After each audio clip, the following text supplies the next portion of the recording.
Mae'r llwybr i feddygaeth yn strwythur sy'n bodoli mewn rhai o'n rhaglenni BSc.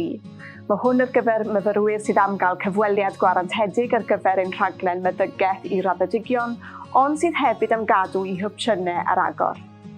Gall fod yn addas fel pumed dewis ar ei ffurflen niwgas pan fyddant yn cyflwyno cais ar gyfer meddygaeth israddedig, neu'n addas os maent am wneud gradd yn gyntaf cyn iddynt gyflwyno cais ar gyfer meddygaeth i raddedigion.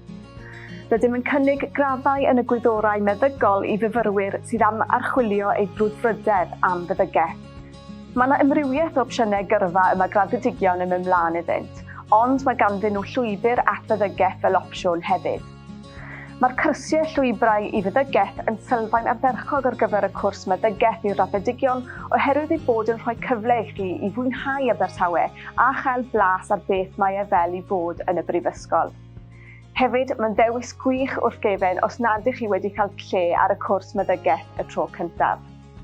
Mae'n rhoi cyfle arall i chi i gyflwyno cais drwy eich pumed dewis a gwireddu'ch breuddwyd o astudio meddygaeth.